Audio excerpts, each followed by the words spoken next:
There's a certain fit for Liquid Death. You know, you've got to be a high performer, ideally on brand. I think it's okay to make mistakes. What you don't want to do is make a mistake where you cause brand damage and you get cancelled. Ben Dando, the ex-international MD of Liquid Death and founder of Unchartered Territory, is an award-winning CEO, having worked with multiple household brand names. The Power 100 inductee, also named in Marketing Week's Top 100, has been behind the successful international expansion of some of the biggest CPG brands in the world.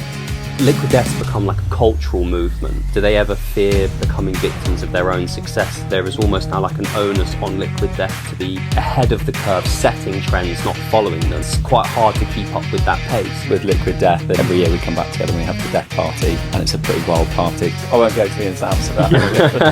How has that been in the UK? Do you have any of those issues running against the big boys? It's really hard against the big players. I can imagine. I would not advise it. Today's episode is brought to you by Profile, a PR agency that turns entrepreneurs and CEOs into industry leaders through media coverage, LinkedIn, and video. LinkedIn, media, and speaking opportunities are often an afterthought, especially for CEOs. They just don't have the time. That's where Profile step in. They take care of everything. They're an end-to-end service, so you can hand over the profile building to them and worry about driving the growth of your business. So if you've got a story to tell and you want to build a profile as an entrepreneur or industry leader, you can find out more by going to www.welcometoprofile.com. Super. So, Ben, it's great to meet you. And thanks for meeting with us today and having a chat in this wonderful office of Ministry of Sound. Yeah. It's an interesting place to work, right? Yep, totally. Well, thanks for having me on the podcast today. Delighted to be here and share my experiences of Liquid Death with you guys. Nice. So we've seen, of course, that from a kind of consumer beverage perspective, you've got a huge amount of experience. Now you're heading up the kind of international expansion of Liquid Death. Could you give us a little bit of a kind of insight as to how you first came across Liquid Death and then ended up choosing to work with them? Yeah, so the first time I came across Liquid Death, I was actually CEO at a business called Karma Drinks, which is an organic and ethical soda company. I was obviously very interested in beverages. I've worked for Red Bull, Coca-Cola, Danone, Calipir Farms, which is a plant-based dairy alternative company, then Karma Drinks. And when I was the CEO at Karma, we were looking at what brands are excelling within the market and other markets and other categories. And you look at, health, wellness, sustainability, product assortment, like brand affinity, and which brands are resonating with people in different markets. And I was actually presenting Liquid Death to my board of directors at the time as a case study example of this is the brand you want to watch because it's going to excel rapidly, and if we can create our brand into a position where we can replicate something even a fractional size of that, then we'll be in great shape. So I've been presenting it to my board for about a year or so. Yeah, ironically. So I was very familiar with it, and obviously a big fan of the brand as well. Being on that side of the fence, I mean, perhaps not you, because you were clearly a fan of Liquid Death, particularly obviously the rate in which they were growing. But what was the perception of a brand like Liquid Death on that side of the fence? Karma Drinks, for example, very heavy into sustainability and ethically sourced goods. And then here comes this almost crazy, disruptive brand. What was the initial impressions from the folks on that side of the fence? I think it really depended on, honestly, age, demographic, where you're at with your own life stage at that point. So I think the younger generations got it quite quickly. I would say some of the older generations, it was a bit like, what's this about? I don't really get it. It's just water in a can. What, why is it so popular? Is it really a brand? Some of those types of discussions. Yeah. Because of the branding comes across a bit like the Relentless and the Monster drinks, which you've seen, of course, and there was a big market for it, and that comes from that generation. I haven't seen many 60-year-olds drinking Relentless. Maybe we'll be them. Yeah. But so it's an easy switch from that to a can that kind of has that similar kind of. Yeah, I think Liquid Death, it's such a disruptive brand, and intentionally disruptive and quite controversial at times. And you either get it or you don't. And either way, if you don't get it, it's just as much fun if you don't. And that level of disruption creates conversation, which then creates affinity with brand, which then more and more people talk about it. And that just grows the awareness of the overall halo impact to the brand. Right. Yes. And I think the thing for me was I was like, the older I've got, I wanted to work with like brands and businesses that are purpose driven, that are trying to make a difference. You know, it's not a relentless or a monster that's plowing people full of sugar and high caffeine content. It's fundamentally the healthiest thing that you can put in your body. Right. You know, it's an alternative beverage that is good for you, but actually it's not boring, it's not dull, it's like, and it's fun, you know. And so for me, I was like, what a fantastic proposition. How do we take some of the principles of that brand and apply it to Karma Drinks at the time? And we did, to a certain degree, in lots of ways, but in other ways, you know, and like now with Liquid Death, there's lots of copycat brands, and we didn't want to copy Liquid Death. We just want to take some of the learnings from Liquid Death and apply it to our company, as I'm sure many businesses out there are trying to do now as well. Yeah, I think it's quite an interesting one because, you know, I spent all of last night just re-watching all of the Liquid Death adverts, and they're obviously hilarious, and there's a reason why they've become so popular. But the thing that I found really cool about them is that they are actually promoting something good. It's not like they're trying to disrupt a healthy industry by making it worse, which a lot of companies are trying to do. And you look at like a Prime Hydration, for example, and it's like you're actually making society worse through hype. But Liquid Death is the opposite. You are promoting the healthiest drink on earth. You're just making it fun. Totally, yeah, and it's in a more recyclable format than PET. Obviously, around about 9% of the world's plastic gets recycled, not a huge amount. You know, the statistics on this as well of like well north of 60% of aluminium that continues to be recycled, and it's more recyclable in various different markets through government, you know, infrastructure as well. Nice. So, and it's like you say, it's healthy, it's good. There's nothing really bad about it. You know, and it tastes great. We've got waters, we've got flavoured sparkling waters, we've got iced teas, we've got isotonic powders, you know, and we're innovating, going into more categories, but with a view of, if we're going to do that, how do we create healthy alternatives, not unhealthy alternatives? And actually, you know, Mike, our founder, like an incredible human being, what he created, he was like, all of these big global brands, you know, great global brands, but fundamentally they've got unhealthy products, you know, whether it's confectionery or beer or whichever category you go into. And he's like, if I'm going to create a brand and be disruptive, I'm going to do it, and it's going to be one of the best things that you can put in your body. And he's absolutely got it on point, you know. Yeah. Obviously the business now is, you know, grown over 5 years and it's got a valuation of 1.4 billion, and it's held as one of the success stories out there in food and beverage. Yes. And honestly, rightly so. Yeah, absolutely. Is there not a concern, but is it sometimes perhaps for the marketing team, let's say, for example, you know, do they ever fear becoming victims of their own success because Liquid Death's become like a cultural movement, and so there is almost now like an onus on Liquid Death to be ahead of the curve, setting trends, not following them, and it's quite hard to keep up with that pace. Yeah, totally. I mean, listen, first and foremost, we've got some of the best people in the industry. So if you take our brand and marketing team, and there's too many to mention, so I won't go into names, but they are absolute geniuses. And what we don't do, like you take a typical big brand, they'll have like a 12-month brand plan or calendar, and they'll map out different marketing initiatives that they're going to put in place. You know, ours is very reactive, it's very short term, it's about winning the eyeballs and internet and attention every single day.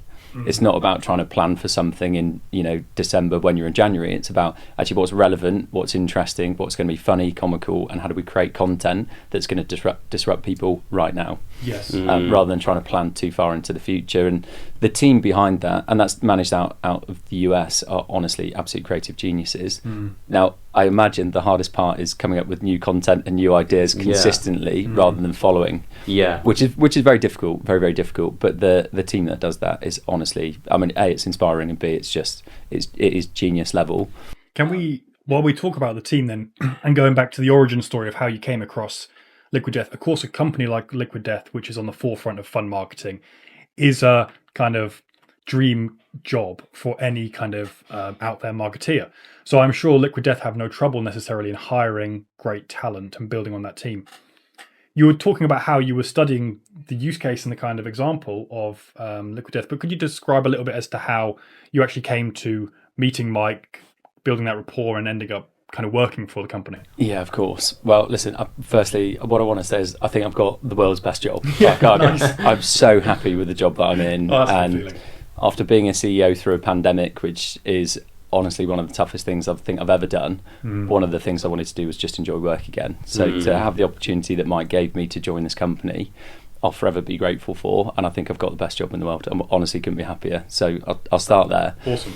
And then how did it come about? So I worked with a guy called Sean at a previous company called Calafia Farms, and I set Calafia Farms up in the UK, which is a dairy alternative plant business.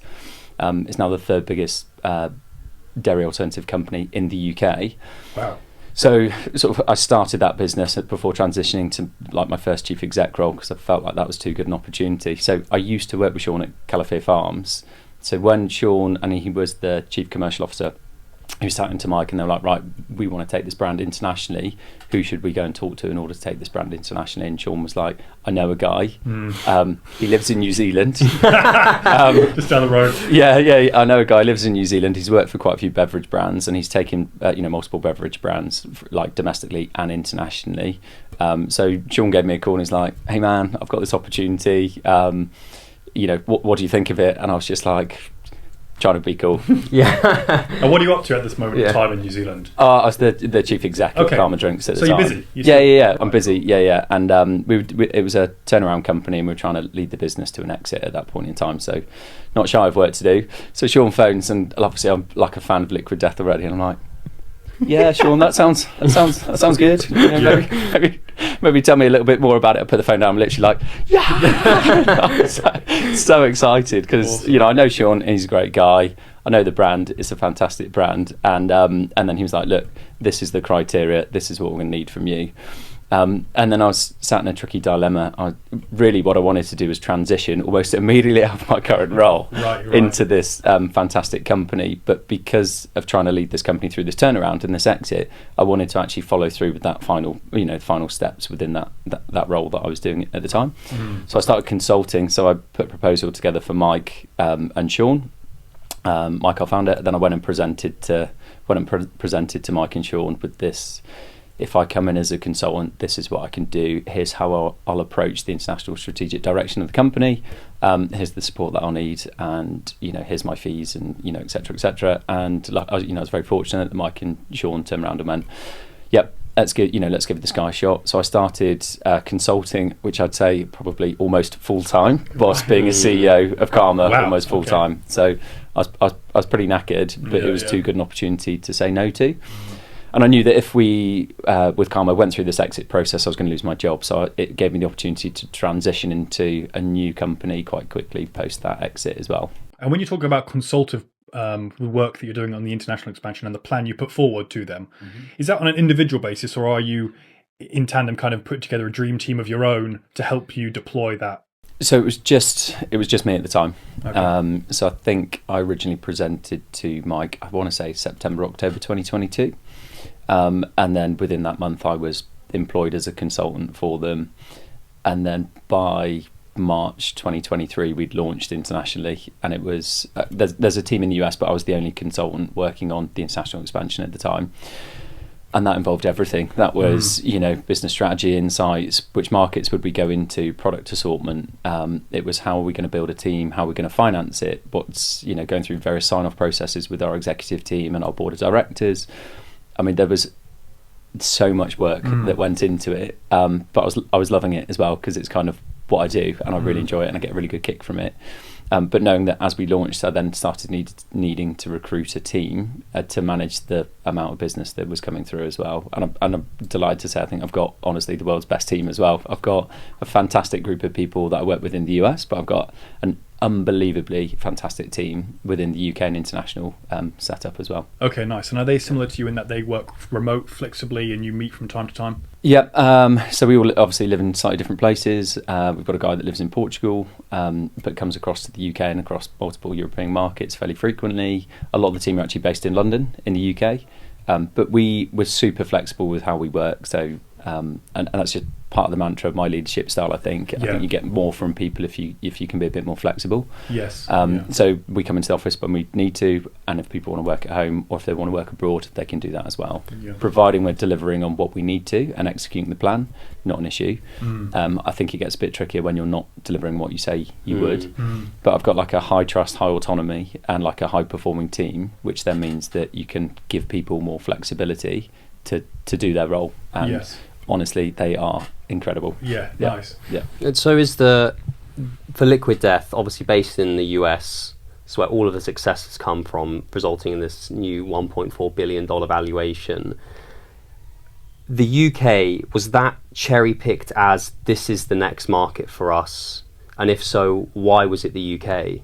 Yeah, great question. So when you sort of go back to that October 2022 period of time, we looked at a few different cues to figure out which markets would we go into, and then we created priority markets that we wanted to launch into, like a tier 1 set of markets, tier 2, tier 3.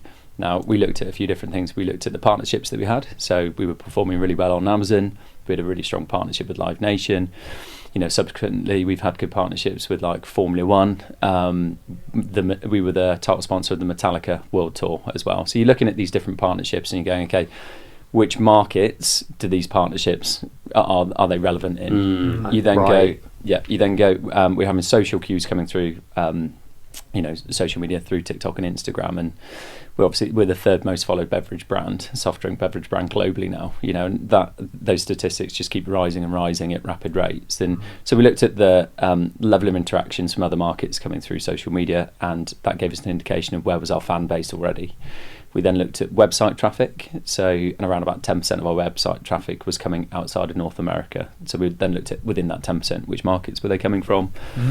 And then we had direct inquiries. We had so many different distributors, customers, retailers, like contacting us, being like, we really want your product. How do we get it within our market? So you start taking all of these cues, and then you go into actually data, and you go, right, where's high population, English speaking, has a big category that you can go and disrupt, maybe doesn't have brands that have health, sustainability, well-being, within aluminium, within the category, have a big enough number of stores that you can grow the brand of business to the level that you want to in order to add value back to your shareholders. So you start pulling in place all of these different cues in order to then build a picture and go, okay, here's where we think the right markets are for us to go to. And the UK was one of those. Strategically, it was one of our big priority markets because it's also a gateway into Europe as well. So we got signed off through our executive team and our board to go and take this brand and invest appropriately, not ridiculously, but appropriately into the UK. To go, right, this is our first proper go at international, and can we take a small range? So we launched with 4 products at the time, Severed Lime, our mango flavoured sparkling water, and Still and Sparkling, so our OGs. We leveraged the partnership with Live Nation at the time, and Amazon as well. We took those 4 products and we went, right, let's go and seed the market and test the market, put an appropriate amount of brand spend behind it, and then let's see what the traction's like.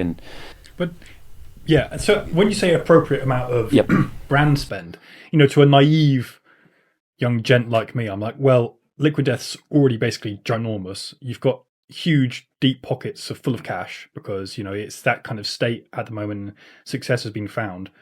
There's surely a high level of confidence that the UK market's going to also sort of, what are the sort of elements of the unknown? As you come to the UK and decide, actually, we won't spend that much money. What are the areas or sort of aspects that might go wrong or might not hit, might not land? Yeah, so there's 2 things in there for me. So the first one is there's definitely a misconception that we're cash rich. We are definitely not, I can assure you. Okay. So just because you have a high valuation doesn't mean that you've got deep pockets of cash in bank. It just doesn't mean that. It means that your brand is very successful and it's valued very high. So your shareholders that have put money in at some stage are obviously hoping to get a return, but it doesn't mean you've just got ample cash. Right.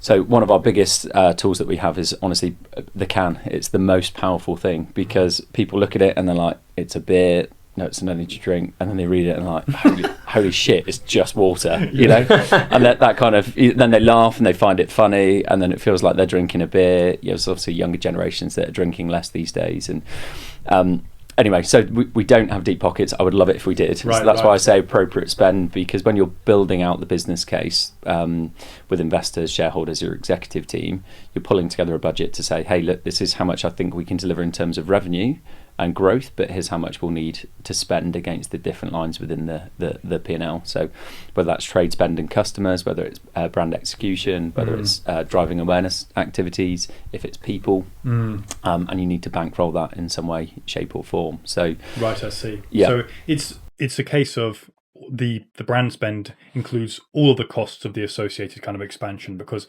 I was kind of thinking about it from, if you start to knock down retailers as you have been, Tesco, Sainsbury's, Londis, and then the others to follow, I think you mentioned there are a few coming, then you establish your revenue streams in the marketplace pretty quickly, because you already have that traffic organically coming from the UK. And like you did with the US, when you came to launching in retail stores, there was already e-commerce purchases being made. Now you could offer them in the retail stores at a slightly reduced price compared to the online. That traffic to the retailers was immediate and very effective. Is that the same kind of plan for the UK? Yeah, so like most startups and brands that go into a new market, typically you're investing ahead of the curve. So whether that's infrastructure, people, offices, spend with customers, brand spend to drive awareness, whatever it is within the P&L, you're investing ahead of the curve, but with a view of you're going to grow revenue and distribution over time within food and beverage.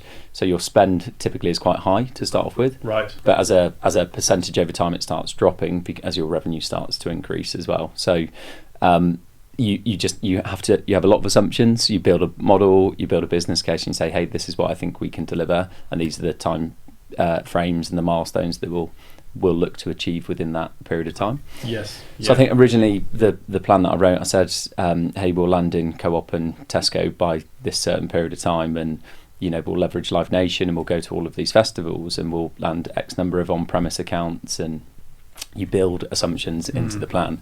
Now, you never really know if those assumptions are going to come off. And when you're building a new brand in the role that I do, it's quite a scary thing. So you've got to have like a high risk appetite, because if it doesn't come off, there's only you to blame. Because you've written the plan, right? You've written the plan and you've gone, hey, this is what I think we can do, and this is how much money I need in order to make this successucul.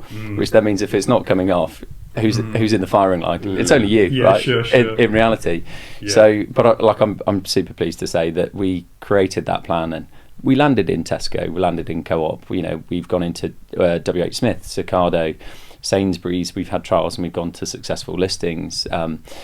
We've gone to more festivals, not just Live Nation ones, but ones outside of that. We've gone into some great brands, within the music scene, like Boiler Room, and the brand continues to grow and resonate, not just in terms of distribution, but like our awareness as well. So our awareness in the UK now is at just north of 20%, which is phenomenal in like an 18-month period of time to have that level of awareness. And when you say awareness is 20%, what does that mean? It's a measure that most brands will take within brand health to go, how many people know your brand? Because the very simple marketing principle is the more people that know your brand, the more people will consider it, the more people that consider it, the more people that will trial it, the more people that trial it become advocates, and then you repeat and you go back to that funnel. So what you're trying to do is get as many people to know your brand as possible, because more people will consider, then try, and create advocacy. Sure. A lot of your money when you first start launching into a country is about how do we grow awareness of brand? How do we get as many of these cans in people's hands that they try the product, and we grow awareness. And how do you measure it?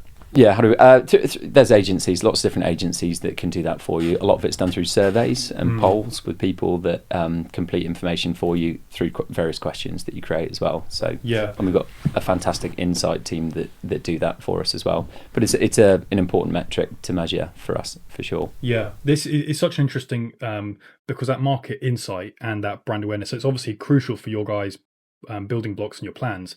And we've been learning in the conversations we've had previously about just how interesting that challenge is, and actually how specific your insights can be if you look in the right kind of data. So we've talked before with other guests about how the study of social media comments and stuff like that reveals a sort of whole new layer of brand awareness that isn't necessarily, it's not possible. So someone might tweet a picture of Liquid Death or include it, but interesting. And then when you talk about brand awareness, are you talking about that as a segment of the market of soft drink purchases in cans? Are you not talk about the UK population as a whole? Yeah, so you actually start really broad. So you start as UK population as a whole, and then you go into all the way down into how many people have tried that beverage within the beverage category within the UK. So there's honestly probably about sort of 40 questions that you'd ask within that survey to give you different levels of insights. But the biggest one for me in my role is how many people are aware of us, because the bigger that funnel is, the more people we know will eventually try the product, which leads to like advocacy of brand and then repeat purchases, which grows revenue and distribution over time as well. So and we measured that. We do the same in Australia. We're around about 25%, in Australia as well at this stage. But that actually seems quite conservative, because I mean, around certain demographics, around our peers, for example, it's definitely more than 1 in 5 people know about Liquid Death. So like that's why I'm curious to know how the number is modeled. Is it conservative against the 50 and 60-year-olds who I've never tried a relentless? So for it to be robust, you need about 1,000 people that would answer a survey. Okay. So it's like most panel data, it's a trended view rather than an absolute, it would cost too much money to go to everyone and just be like, has everyone heard of Liquid Death? Yes. What I would say is people within the industry certainly knew it long before it arrived in the UK or Ireland or Oz or some of the other markets that we're in. But people that aren't aware and don't follow US culture or brands, they just weren't aware. Whereas what I would say is now we've probably done around about 100 festivals now, some fantastic partnerships with different brands, the going into different retailers, the level of awareness, we've just launched in Aldi as well, 1,000 stores in Aldi off fixture with a display, which then means that, lots of people now just seeing us for the first time. So you're right, our awareness may be significantly higher than that, but we have to have some form of a tracking, stake in the ground to track it, to kick off with, as we go forwards. Yes. Yeah. So as the managing director of international, the UK is your main focus right now. How do you tick it off the list? What does that look like so that you can say, UK's done, let's go and focus on this region now? Yeah. I don't think it'll ever be done. All right. So I think with any brand, you're always looking to be more successful, sure, and progress and evolve with what you do. So I think there's always room for improvement as you go forwards. But for me, I think with international brands and businesses, you start being taken seriously once you hit around about the 20 million mark in terms of revenue. That's when you go, actually, we've got a credible brand that is working internationally, generally, just very, very, very broadly. So we'll finish in a pretty strong position at the end of this year and on track for where we said we would be, which is great. So, we've built a plan again for this year and we're delivering against that plan. But we need to continue to grow and build our business and brand. And I guess what would success look like? Our awareness at a really significant level, it resonating with people, our distribution. We've landed in all of the really cool places that we want to be: comedy places, tattoo shops, barber shops, on-premise venues, nightclubs. We're in a decent amount of festivals. We've landed all the main estate retailers so that our product is available for people. So we're getting there with a lot of that. But what we do is we don't just focus on the UK. We do focus on other markets as well. So Australia, a strategically important market for us as well. The humour with Liquid Death is quite similar to the Australian humour. Now, it's a smaller market, it's 25 million people, there's fewer stores, but what we have done is we've been incredibly successful with our distribution partner in that market. And we're landing in Woolworths and Coles, which are the two big retailers. We've gone into a load of independent grocers. We've gone into on-premise, on-trade accounts, and we've gone into multiple festivals as well. So you take the blueprint of what's worked in other markets and you start applying it, but with a lens of like cultural nuance and finding the right partners. And it is, I cannot emphasize how important it is to find the right partners when you launch into a new market, and the economic model and operating model that you choose, because it can be very different by different market as well. When you say partners, specifically in reference to what kind of company? So we, outside of the UK, so I'll talk about the UK first. So we use a back-of-house agency that do order processing, invoicing, and acts like a bit of a kind of like our finance and operations team. And then we use a front-of-house sales agency that go and represent us in certain channels and customers, because we're only a very small team. There's 7 of us internationally. That's it. And then that's a nice job, selling Liquid Death to festivals. Yeah. You don't get many no's. Yeah.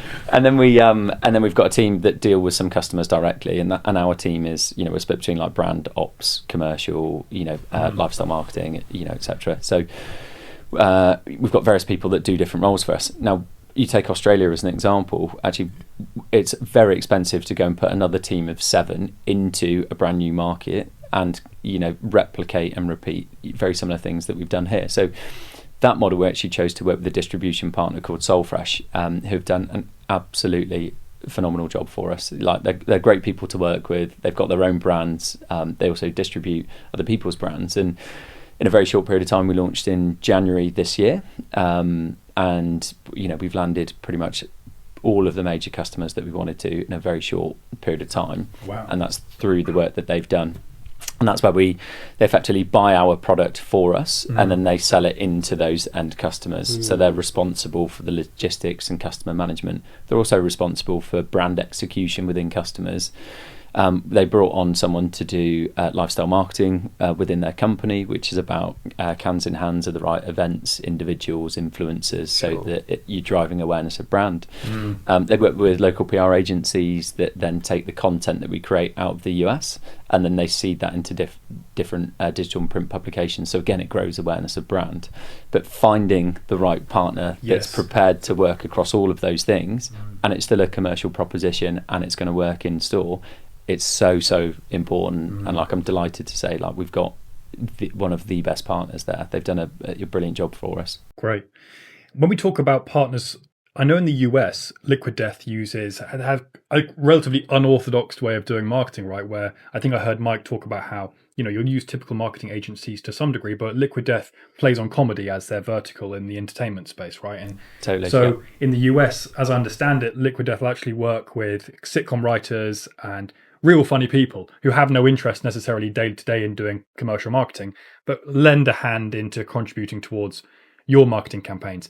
Britain, the UK, is famous for our humour. If anything, humour for the UK is a good one. And I'm kind of curious to know whether, as you build awareness in the UK, whether you'll adopt a similar approach and reach out to the Ricky Gervais dudes in the world and see what kind of adverts you can come up for UK Liquid Death content. Yeah, so you raise a really good point, and you raised it earlier around how do you continually create content that's relevant and funny with comedy at the core of what you do, and that's something that our team does a great job with. We do use people outside of Liquid Death that can help do script writing or create copy for us or come up with ideation, and it's really invaluable to help us continue to be ahead of the curve with creating that content. Now, sometimes, and this is the cultural nuances, you've got US that can be a bit more brash, celebrity based. With us, we tend to be a bit more violent with our comedy or disruptive with some of the graphics that we put out there. The Brits can be a bit more sarcastic, a bit more reserved, a bit more conservative. So the comedy is slightly different. So some of the content resonates, but some of it doesn't as well. Whereas with Australia, you take it as an example, actually more of the content resonates because there's a higher confidence level within Australian culture, and they're a bit more brash as well, and it tends to translate just a little bit easier. Yeah. So will we start using more relevant UK based script writers or comedians and things like that? Well, the first thing that we want to do is just try and get the cans in hands of those people, because if they like the brand and they talk about the brand, that's more powerful than them just trying to create content for us. They're actually creating advocacy for us and growing awareness of our brand, but that's actually having to pay for it. Otherwise, it can cost a fortune and we don't have deep pockets. So that's an interesting way. So, in fact, with those kind of big splurges, let's say like the Hollywood route, you've got a Liquid Death website, it's the Deep smoking fags. Yeah, from the boys. The Deep smoking fags and drinking Liquid Death. Yeah. You pay for those kind of large marketing plays with revenue earned already selling in retail, which makes sense because the next question I was going to ask you was, when you discuss and decide on ad spend with plays like that, kind of entertainment style adverts, it's very hard, I imagine, to track the direct ROI. So that kind of goes out the window. I know Mike has talked about how he likes to do small plays where you kind of feel out ideas with your small budget things. But I'm just excited, I suppose, to see in the UK that same approach from Liquid Death, because I think there's a whole room and there's an appreciation in the UK for great comedic content. Yeah. And I think Liquid Death is one of the companies who could probably pull it off. Totally. Well, listen, there's nothing more that I would like for us to create more bespoke UK content for UK consumers as well. It would be great. you have to counterbalance that with the bulk of our business is still US. Yeah. So you still need to make sure you're appealing to your core demographic and your core audience, because if you then start using British humour the other way and create too much content back with the US, you might start losing your follower base and less relevant in your domestic market. And ultimately, in the role that I do, taking brands internationally, if your domestic market is not working, you're a bit fucked. I'm not going to have a job quite quickly, and the brand isn't going to continue. So my view is like, keep focusing on the domestic business, but just use relevant campaigns at the right time. So with relevant people for markets that can then work. Do you think that this sounds like a negative, but it's not, but do you think almost the lack of neutrality when it comes to Liquid Death, which is obviously the reason for its success so far, can that be a barrier when you start moving towards countries that don't necessarily share many similarities with the US in any way, shape or form? That's going to be quite a hard translation, I assume. Yeah. Well, we test and seed multiple markets, and we try and do that in a way where we don't spend too much money. We can test to see if we can get distribution, if the brand resonates with people, and we find the right partners who can help execute that as well. Now, if it works, we can invest proportionately to the level of growth that we think we can get, and if it's not working, we can actually pull out of that market without it causing any impact to our valuation, or any, I guess, internal impact where we've spent too much money as well. Now, I guess the challenges we would see are where there's language barriers, where it gets a bit more tricky. So you take the German market. Firstly, it's really price sensitive, and that's a historical thing since World War, the World Wars, and so the food and beverage category is really low. So you need to be incredibly cheap within that market. I think it's around about 65% of Germans speak fluent English, but a lot of the content that we create, obviously we don't create German content, so then are you alienating an audience that you cannot talk to initially within that current market at that point in time as well? So it can be a barrier, definitely, and that's where you have to pick and choose which markets you go into at the right time, and we haven't gone into Germany, not properly at this stage, but what I would say is, people find the brand funny. They really do, and the content that we create is generally very funny. Sometimes it's not always for you, but if it's not for you, you'll still talk about it because it's not been for you as well. And then what we find is lots of, just this weekend we had Fred again posting photos with Liquid Death. We had Travis Barker at Reading Festival posting with Kourtney Kardashian with a can of Liquid Death. Kourtney Kardashian reposts that to 222 million people. And we're not paying for this spend. This is people doing it organically on our brand because they want to be associated with our brand. And going back to that, driving awareness through subliminal messaging, through the internet, it's so powerful for us. And we've got so many examples of that happening. And these people are global superstars. They don't just appeal to one market. They're appealing to multiple markets, and we're not paying for that level of reach as well, which is great. I don't think it's Sorry, I was just finishing off from what you were saying. I suppose that is the beauty of the way Liquid Death have done it, by leveraging partnerships. And obviously now, as you say, you're now almost creating partnerships organically. You're not even paying for it. So those are the sort of things that can help you break into new territories, I assume. Yeah, totally. So we tend to, so Ollie within my team heads up lifestyle marketing, and like I said earlier, it's about getting the cans in hands of the right events, individuals, influencers, people within those markets that other people are going to look to. So quite often we'll look at where are the top 150 places we would want to be as we launch into a market, who are the top 150 people within the subcultures that we would want to target to get cans in front of. So who are the best tattoo artists, who are the best barbers, who are the best comedians, which are the best music venues, and we start picking out different cultures, who are the best skaters, we start picking out different cultures and the best people that we want to work with. Now, what you got to think with content creators are, they're looking for brands and they're looking to create content on a consistent basis. With Liquid Death being such a strong brand, they want to be associated with it. So quite often they're keen to work with us without us having to pay for that whatsoever, because they know they can create some great content. And if they then get the opportunity that they create some really funny, engaging content that gets reshared through our social channels, they've suddenly got an audience of almost 8 million people that they're reaching, which grows their follower base. And it's almost the other way now. We've got people coming to us and being like, we want to work with you. Guilty as charged. That's what we've done. We want to work with you because the level of reach and impact that you've got will help us and our brand, grow further afield from what we do right now. But so when we launch into that new markets, Ollie will quite often do that and work with the different distribution partners to help us do that. Then there's the whole commercial strategy, retail strategy, brand strategy and execution plans and everything else that goes alongside it. But you would try and start with the top 150 people of influence. How do we then use that and sort of grow outside of that as we go forwards? Yeah, that's very interesting. I mean, I promised not to blow any smoke up your arse or Liquid Death's arse before we began, and I'm going to try not to. But it has actually been a fundamental learning for me that how Liquid Death has decided to put all of the effort into making the product fantastic at the core of the product, and then worked on the advertising of it outwards. And as opposed to designing a product which isn't fun and exciting to hold, feel, or use, and then to try and design great marketing around that product, which is lifeless. Yeah. And it's so simple and nuanced, but actually when it's done right, it results in all of those things you're describing, where people are, just pleased to be involved with the brand. Totally, So what are some of the challenges? I mean, it can't all be roses and petals, let our audience in who are struggling day to day with not getting any yeses. Yeah. What are some of the things that are still challenging even for a high growth brand like Liquid Death? Yeah, totally. Well, listen, firstly, there are multiple challenges. It's not all rosy. Thank goodness. Yeah. It's really not. One of our mics broke, and so we just we needed some things go wrong. Totally. Yeah, and you're right. Things do go wrong. So you go back to the original plans that we created. Yeah, we landed a lot of what we said we would, but was it in the exact timeframes that we said, or did it cost us a bit more?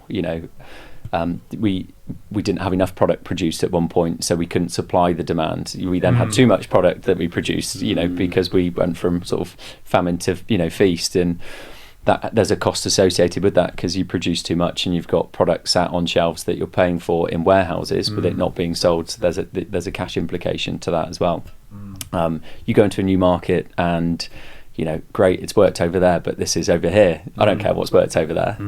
So you're then breaking down those barriers with customers to explain, actually, this isn't just it works over there. This is a global brand that has reach within this market as a result of all of those, partnerships, the social cues, the things that I spoke about earlier on.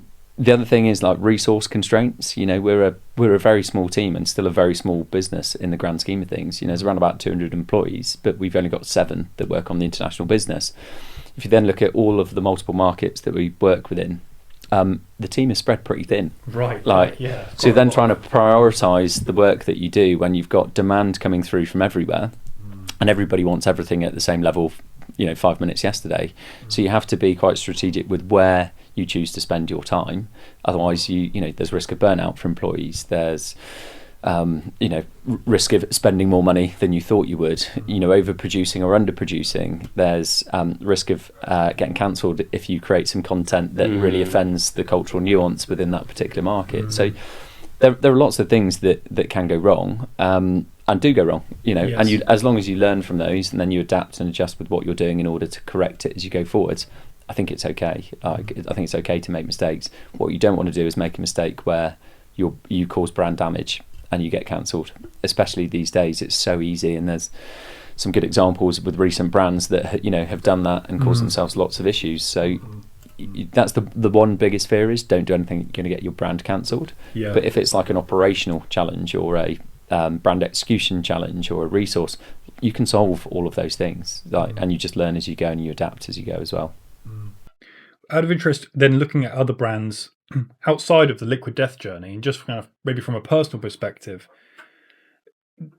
do any brands spring to mind, not necessarily in the beverage space, who impress you as if you were kind of back at Karma and you were doing the case study of Liquid Death? Not someone you're going to work for next, I'm not suggesting that, but someone who you think is doing things unique in their own way and having some success from that. Yeah, I think there's a few. I mean, I'll talk about Prime Hydration in a minute because it's a beverage brand that I think has done a great job. But I actually really like Ryanair.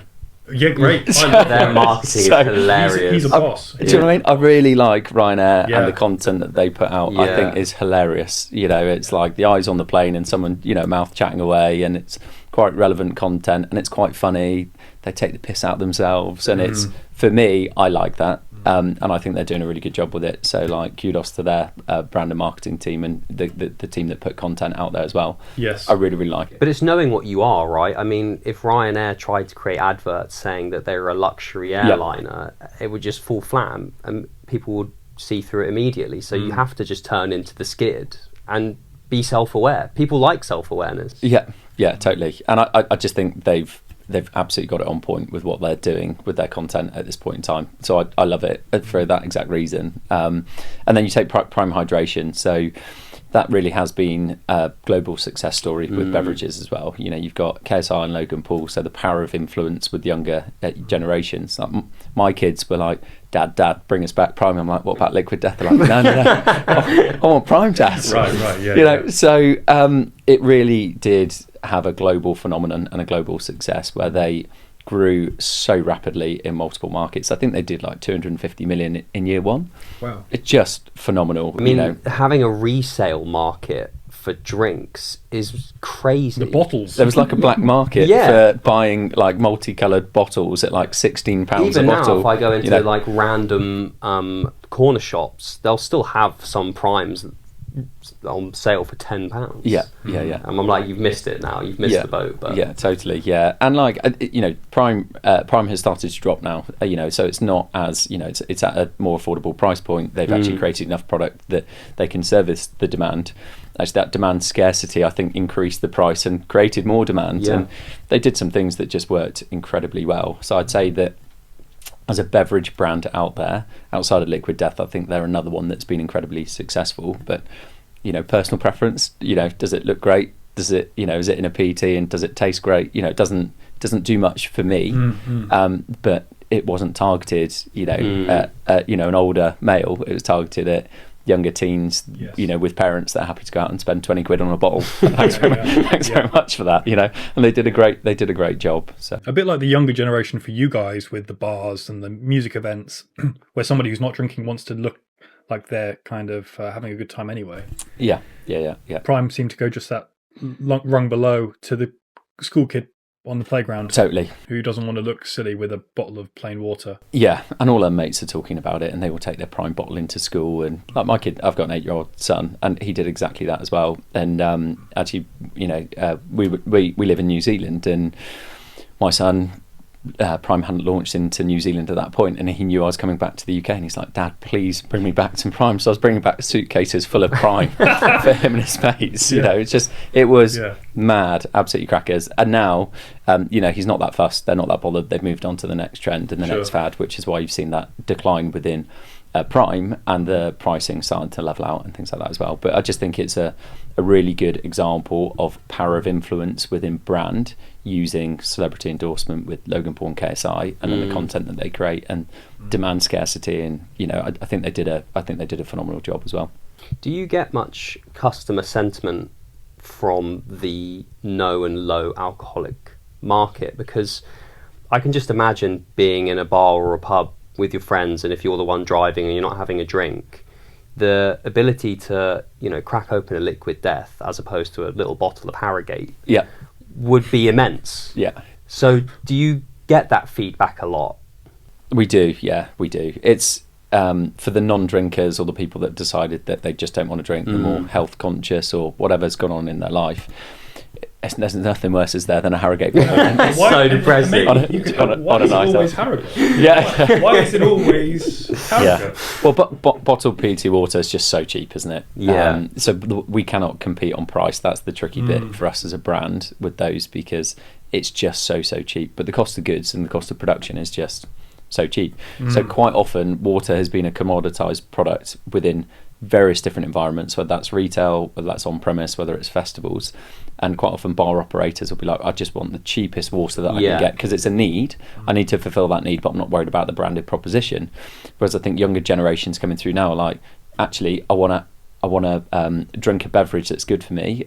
I don't want to drink, you know, alcohol. I want to drink a water, but I don't want to drink something that looks terrible in my hand. Yes. When I've got my mates drinking espresso martinis over there or beer over there, and the beauty of this is it looks a bit like a beer, and you can drink it, and you don't really stand out from the crowd. Totally. Which is why I imagine at festivals these are amazing. Which festivals are you at, out of interest, in the UK, for example? Well, I'll talk about this weekend because honestly it's enough. Oh, but really? we did Reading, Leeds, Creamfields. We did Boiler Room. We did Rally. There are so many that we did Download Festival earlier this year. Wow. I think we did around about 20 to 25, and there's more, and we get more and more festivals coming to us and saying, hey, look, we want to work with you guys. We've seen you everywhere. Our customers are now coming to us and saying, we want Liquid Death on our stands, and back of stage for the riders, for the artists, and lots of artists want Liquid Death as well. So we're getting that demand coming through. It's a tricky channel to operate in though, festivals. It's if you imagine you're trying to move someone from PET high margin product that's just commoditized to a more expensive product that has a higher brand affinity with lower margins. I mean, it's not commercially always the best decision, but what we do is we end up selling more water as a result, because people walk around a festival and they see Liquid Death and they go, oh, what's that? And then people go, oh, shit, it's only water. Right, great, I need some water. And they go and buy more water. So what we quite often see is those festival operators sell more water despite having a lower margin off the back of people seeing Liquid Death in festivals as well. So and it's been crucial for us. We like cans in hands when people are in an entertainment space with friends and family and loved ones having a good time, and they associate that good time with what they've been doing and what they've been drinking and eating. It's so important. Yeah, I can imagine. And so out of interest, with that consumer trend where they come along and everyone wants to buy Liquid Death instead of a Harrogate, the bar might be more sad to sell the Liquid Death than the Harrogate, briefly because they make less money. But when you go and work with new festivals, do you have any sort of are you happy for Harrogate to be sold alongside Liquid Death?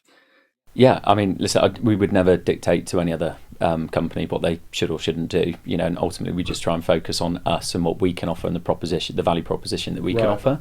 I don't think it's right. There are big brands that have done that historically. Yeah, right. And I've worked for some of those and I don't feel great about that.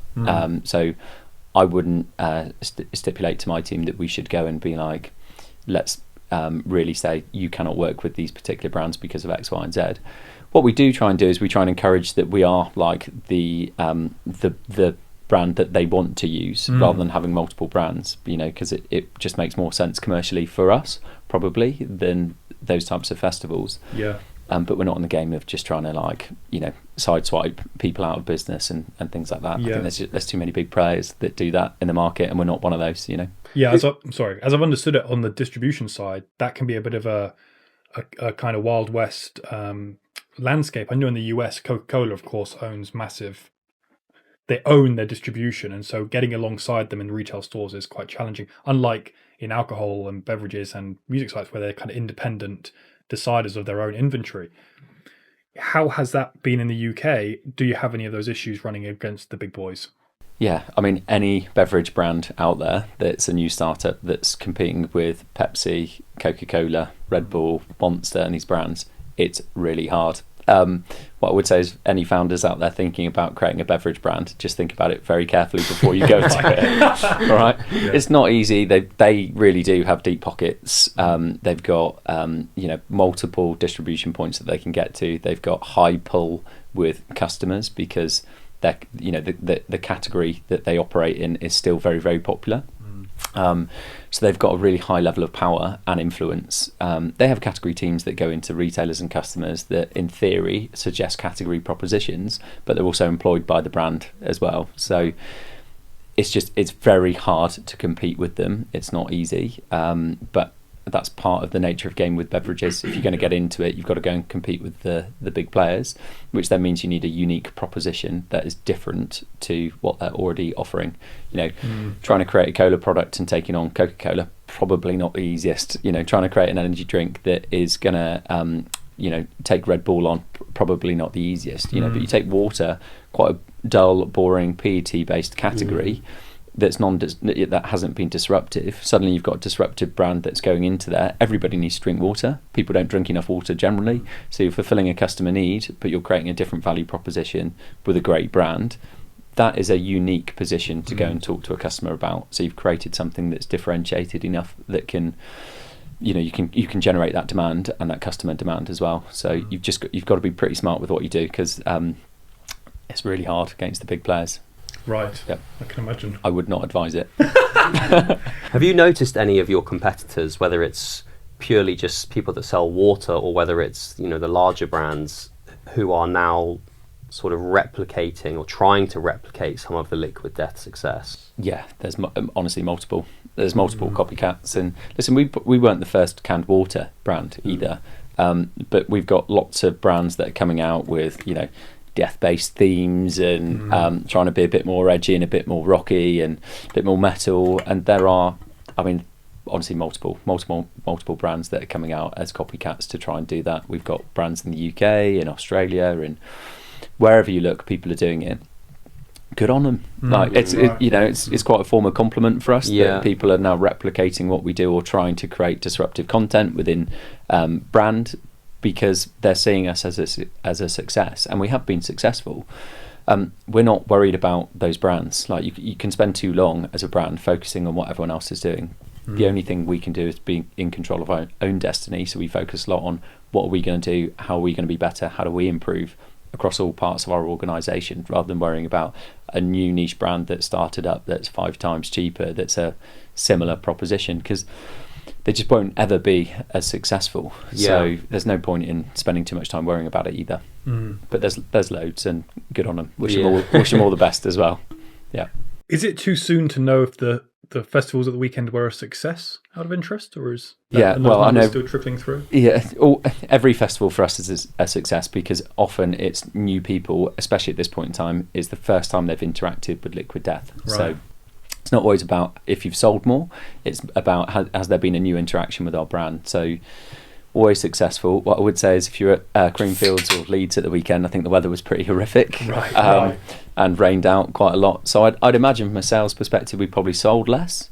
But if we've reached a new audience and suddenly someone's found us for the first time, that's great for us. It's effectively a brand spend. It's not a commercial proposition for us. So if that makes sense. It does completely. Yep.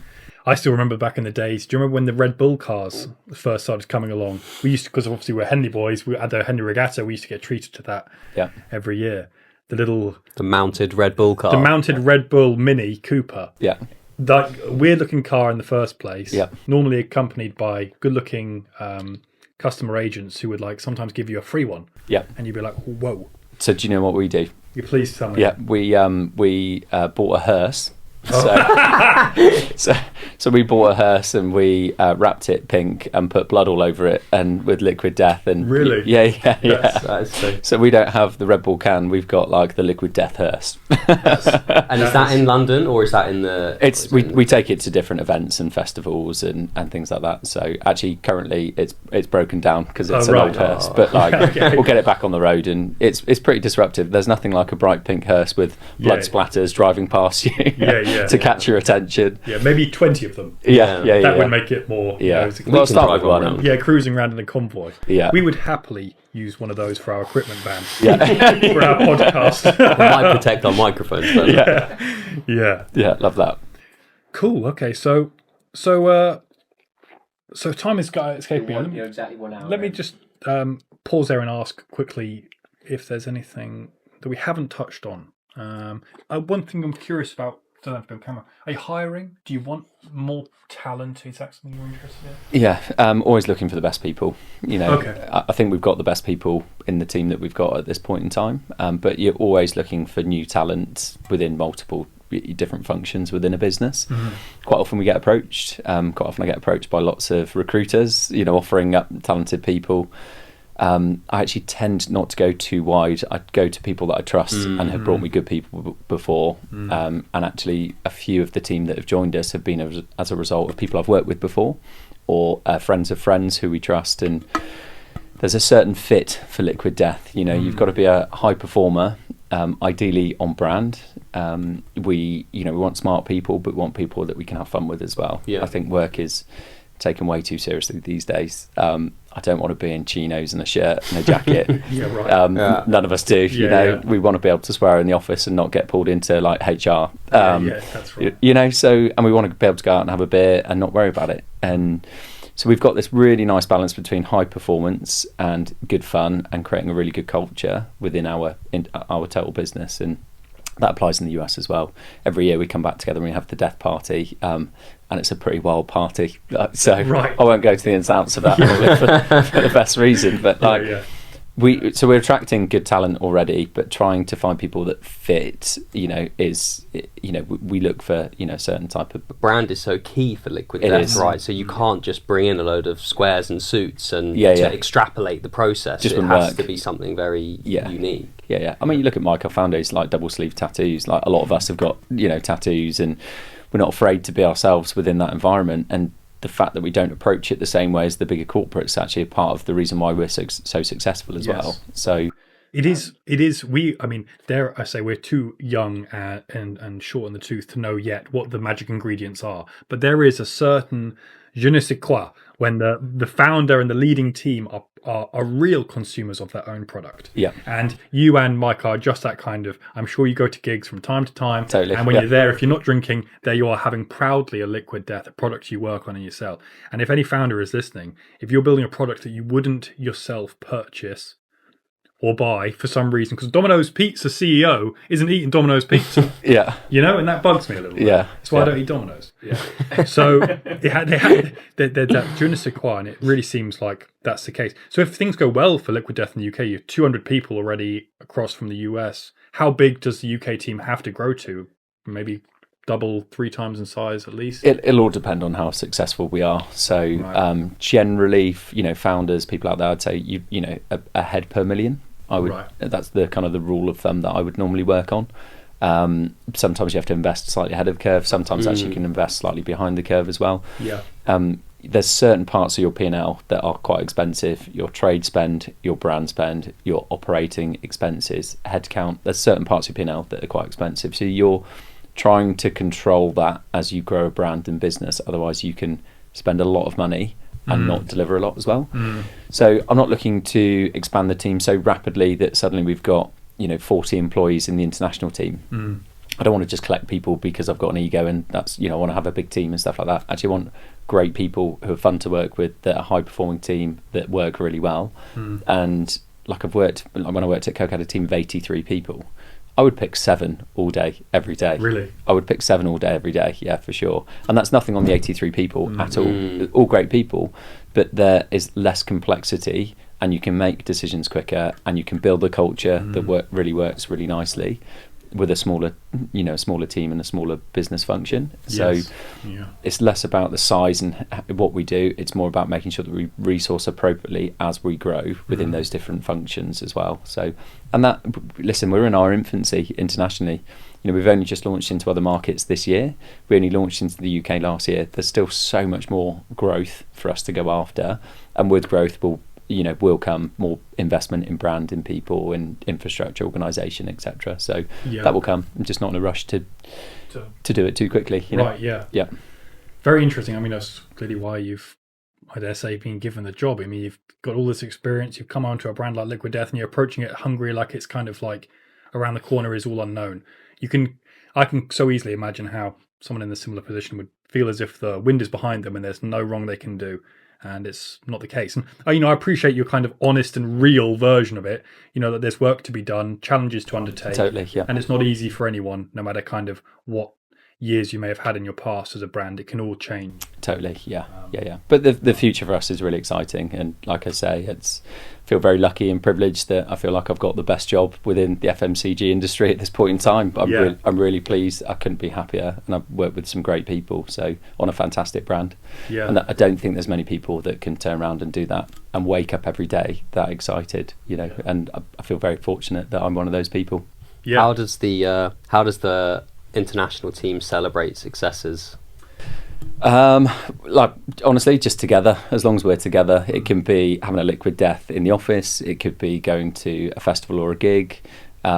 We just really enjoy spending time together as a group, and we just laugh and laugh and laugh, and no one takes themselves too seriously. We can take the piss out of each other, and not get ourselves in some form of HR catastrophe. Yeah, you're right. Yeah. So just spending time together, honestly, and we laugh in the office, we laugh when we're out. It's really, really good fun. And honestly, when we succeed, 9 times out of 10 we're going, right, what's next? Yeah, how, sure. how do we move on to the next one? How do we go bigger, better? How do we streamline what we do? And everybody's hungry to continue progressing, learning, delivering within role, and then making sure that as a team we continue to build the right culture as well. And it's fun. It's really fun. Yeah, it feels fun. And we really appreciate you letting us in to have a conversation with you, get to know the team a little bit more, see this cool office. And yeah, so thank you, Ben, for your time today, and it's been great talking to you. You're welcome. Thanks so much for having me on. Thanks, Ben. Really Cheers. fun. Thank you. Cheers.